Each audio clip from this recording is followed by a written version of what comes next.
এখন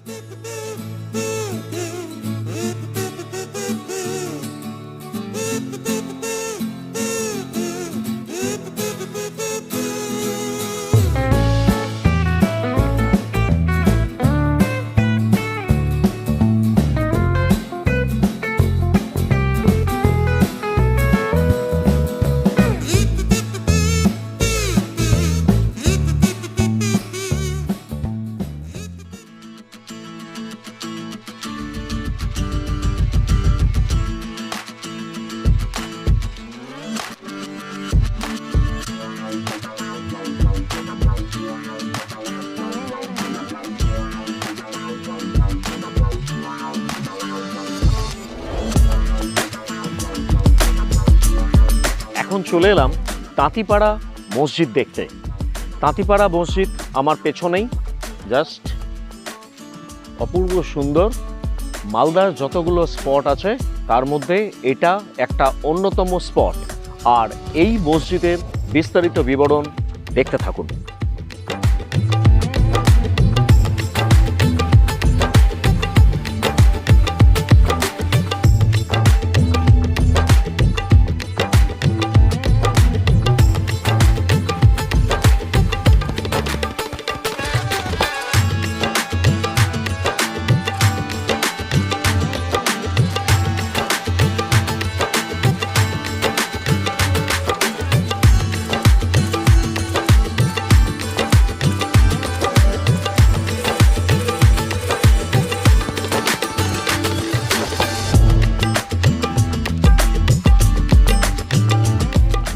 ঢুকলাম তাঁতিপাড়া মসজিদের ভেতরে। যে কথা বলছিলাম যে মধ্যিখানে চারখানা পিলার, চারখানা পাথরের পিলার দিয়ে এই মসজিদটা দুভাগে ভাগ করা হয়েছে।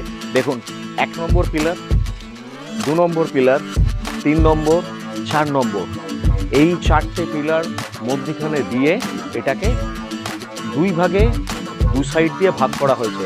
আর সাইডে যে পিলারগুলো আছে আর ওই কর্নারে যে পিলারগুলো আছে, এই পিলারগুলো হচ্ছে অষ্টভুজাকার পিলার। এই অষ্টভুজাকার পিলার দিয়ে 4টে কোণে 4খানা পিলার দেওয়া হয়েছে।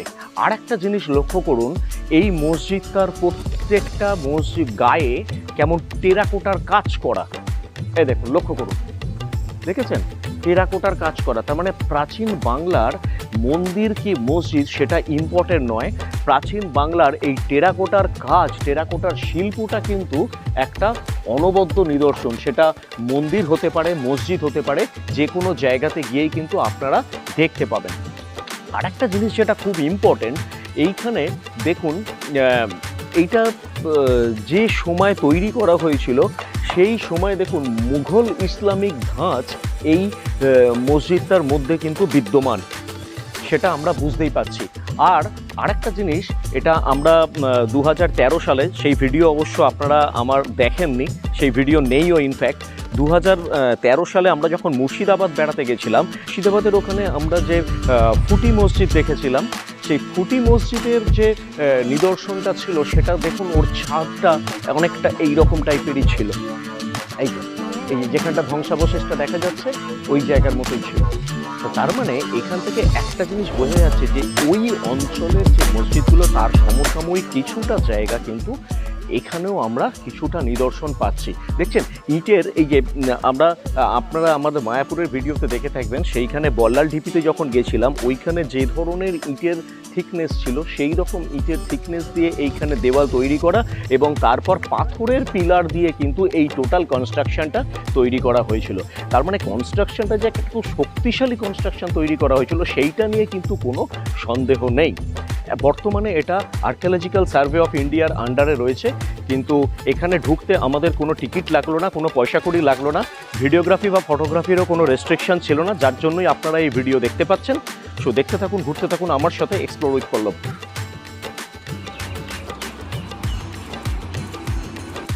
বেরিয়ে পড়লাম তাঁতিপাড়া মসজিদ দেখে। এবার আমাদের পরবর্তী গন্তব্যস্থল।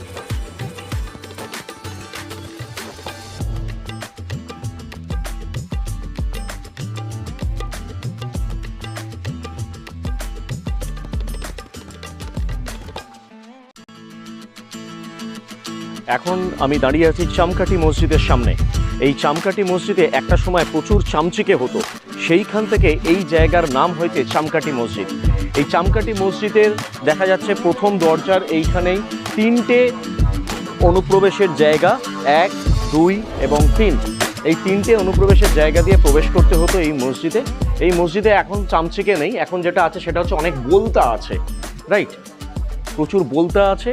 আর এই মসজিদের ভেতরটা প্রবেশ করার পরে ভেতরটা দেখতে ঠিক এই রকম। তবে একটা জিনিস দেখা যাচ্ছে, প্রত্যেকটা মসজিদের ছাদ কিন্তু ভেঙে গেছে। হ্যাঁ, প্রাকৃতিক দুর্যোগ হোক বা যে কোনো কারণেই হোক বা সময়ের জন্য, হ্যাঁ, সময় মানে ক্ষয়ের কার্যের কারণে ক্ষয়ে গেছে। হ্যাঁ, এই হচ্ছে মসজিদ। আর এই মসজিদের ভেতরটা এখন আমরা প্রবেশ করছি। মসজিদের ভেতরটা খুব ঠান্ডা, ভেতরটা খুব সুন্দর। আর এই মাথাটা দেখতে পাচ্ছেন, ভেতরটা কি অপূর্ব দেখুন, এই যে দেখুন কি দারুণ না ভেতরটা, একদম খুব সুন্দর।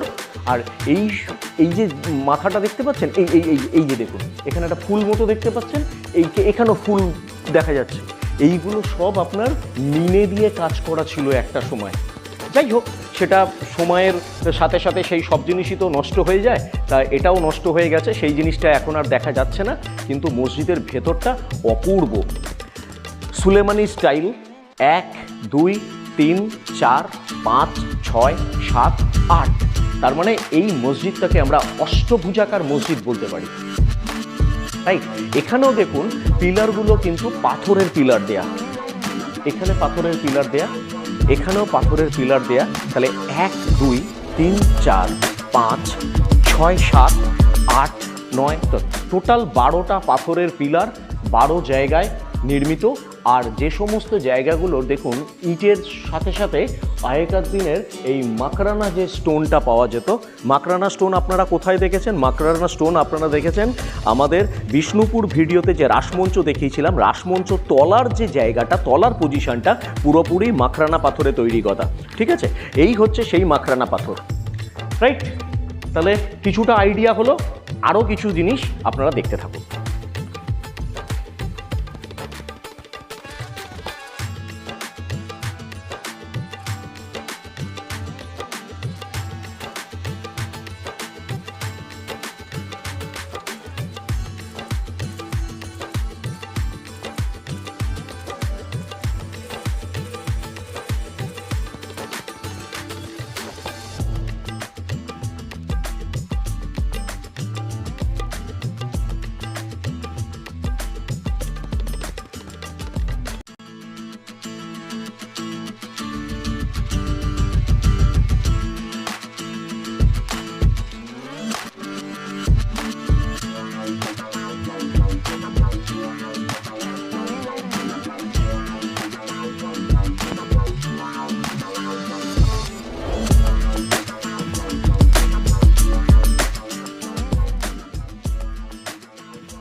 চামকাঠি মসজিদ দেখার পর এসে পৌঁছে গেলাম মালদার আরেকটি বিখ্যাত স্পট ফিরোজ মিনারের সামনে। ফিরোজ মিনার আমার পেছনেই, এটা বর্তমানে আর্কিওলজিক্যাল সার্ভে অফ ইন্ডিয়ার অন্তর্গত। এই মিনারটির কাজ শুরু হয়েছিল 1486 খ্রিস্টাব্দে এবং সমাপ্ত হয়েছিল 1489 খ্রিস্টাব্দে। মাত্র 3 বছরের মধ্যেই এত বড় মিনার তৈরি হয়ে গেছিল। এবং এই মিনারটি আর্কিওলজিক্যাল সার্ভে অফ ইন্ডিয়ার পক্ষ থেকে যেটা জানানো হচ্ছে, এই মিনারটি তুগলকি স্থাপত্যে নির্মিত এবং এর দেওয়ালে টেরাকোটার কাজ আছে। সেটা আপনারা এই ভিডিওতে এক্ষুনি দেখতে পাবেন। চলুন আমার সঙ্গে ঘুরতে থাকুন, দেখতে থাকুন এক্সপ্লোর উইথ পল্লব।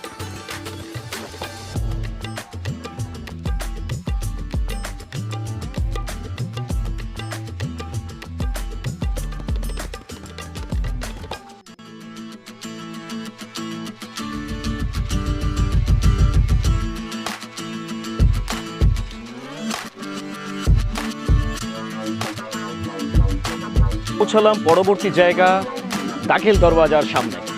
এই হচ্ছে আমার পেছনে দাখিল দরওয়াজা। এই সেই বিখ্যাত দাখিল দরওয়াজা, যার অন্য নাম ছিল সালামি দরজা। তার কারণ হচ্ছে এটি উত্তর থেকে গৌড়ে প্রবেশ করার প্রধান দরজা হিসাবে এটাকে ধরা হতো। এবং আপনারা যেটা শুনলেন, এর অন্য নাম ছিল সালামি দরওয়াজা। তার কারণ হচ্ছে সালামিগুলি পার্শ্ববর্তী র্যাম্পার্ট থেকে নিক্ষেপ করা হয়েছিল এবং এটি সুলতানি নাসিরউদ্দিন মাহমুদ শাহ দ্বারা 1435 থেকে 1459 সালের মধ্যে নির্মিত হয়েছিল। পরে আলাউদ্দিন হোসেন শাহ বর্তমান গেটওয়েতে এটিকে উন্নীত করেন। দরজাটি বহুল পরিমাণে হালকা ইট দিয়ে তৈরি এবং এমবসড ওয়ার্ক দ্বারা অলঙ্কৃত। চলুন আমরা দাখিল দরওয়াজা দেখতে থাকি।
দাখিল দরওয়াজার এইখানে পাশে দেখুন একটা ঢিপি মতো আছে। এইটা দিয়ে গেলে ওর সাইড দিয়ে অনেকটাই দেখা যায়। চলুন দেখি কি আছে। বাহ, চলুন আপনাদেরকে দেখাতে থাকি।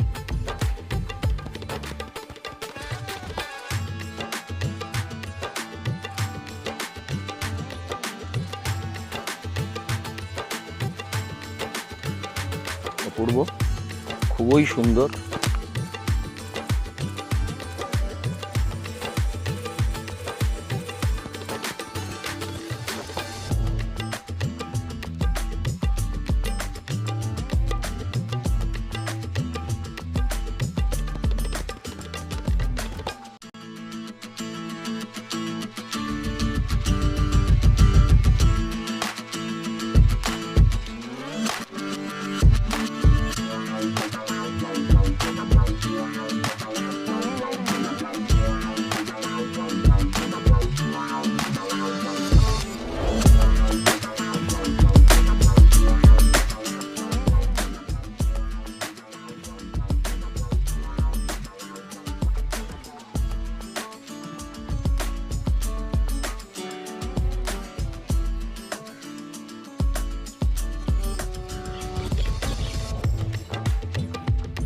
এসে পৌঁছালাম বারোদুয়ারি বা বড়সোনা মসজিদের সামনে।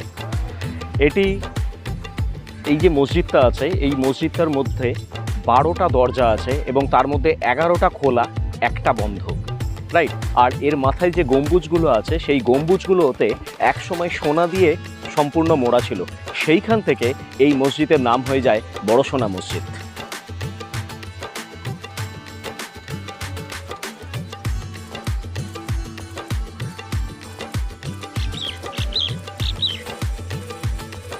এই যে এখানে দরজাগুলো দেখছেন, এই দরজাগুলো হচ্ছে আপনার এইরকম 12টা দরজা আছে, তার মধ্যে 11টা খোলা আছে।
এই বারোদুয়ারি মসজিদের প্রত্যেকটা দরজার সামনে দিয়ে আমি ক্রস করছি,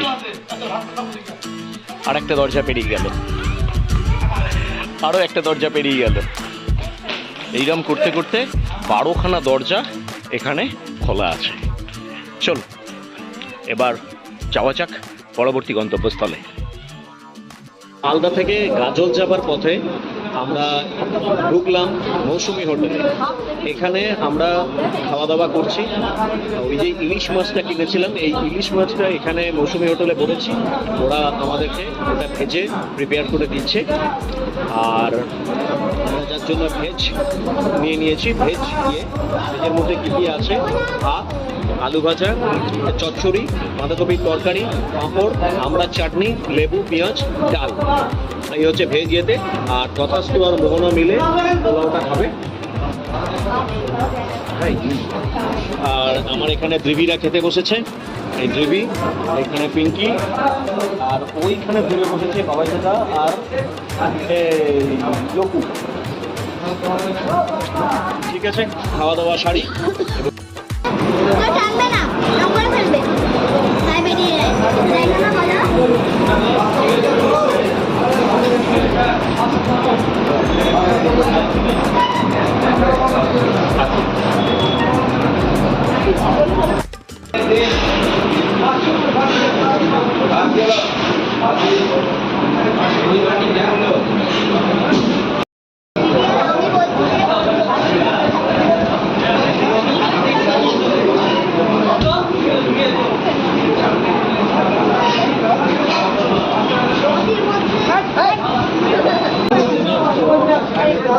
পদ্মার ইলিশ টাটকা।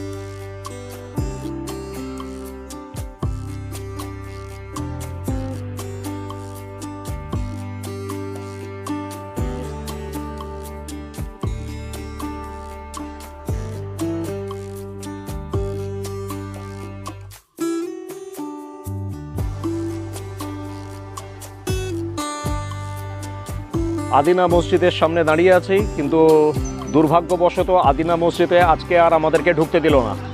কারণ বলল কি যে আজকে নাকি টাইম হয়ে গেছে। ঠিক আছে, টাইম হয়ে যাবার কারণে আজকে আর ঢুকতে দিল না। আমাদেরকে বলল যে না, আর ঢোকা যাবে না, কারণ 4টে নাকি বেজে গেছে।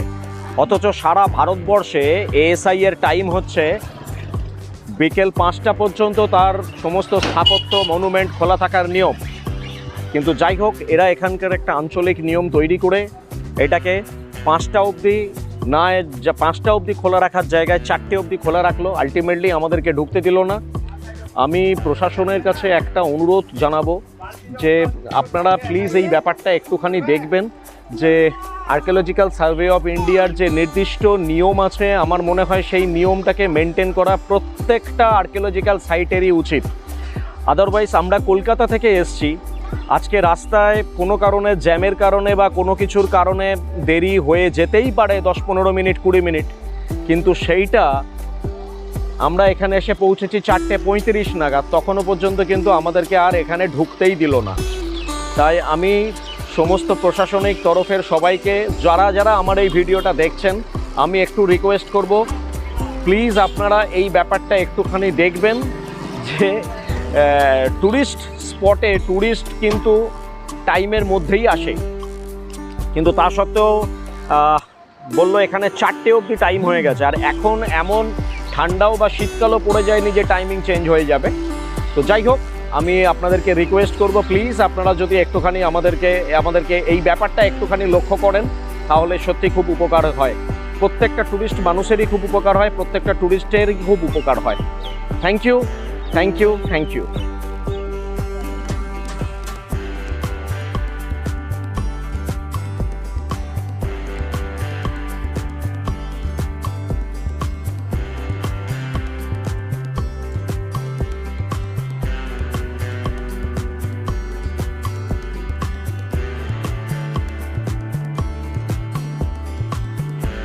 এবারের মতো এই পর্যন্তই। মালদার ভিডিও আপনাদের কেমন লাগলো আমাদেরকে কমেন্ট করে জানাবেন। ভালো লাগলে ভিডিওটা শেয়ার করবেন, আর অবশ্যই অন্য মানুষকে দেখার সুযোগ করে দেবেন। এইরকম কাছে দূরের নানা জানা অজানা জায়গায় ভ্রমণের অভিজ্ঞতা উপভোগ করতে আমাদের ইউটিউব চ্যানেল এক্সপ্লোর উইথ পল্লবটিকে সাবস্ক্রাইব করবেন, আর সাবস্ক্রিপশন করার সময় বেল আইকনটি প্রেস করে অবশ্যই অল করে দেবেন, তাহলে আমরা যখনই কোনো একটা ভিডিও পোস্ট করব সবার আগে আপনার কাছে পৌঁছে যাবে। সো দেখতে থাকুন, ঘুরতে থাকুন আমাদের সাথে এক্সপ্লোর উইথ পল্লব। সবাই ভালো থাকবেন, সুস্থ থাকবেন। খুব শীঘ্রই আপনাদের সঙ্গে দেখা হচ্ছে অন্য নতুন কোনো জায়গায়।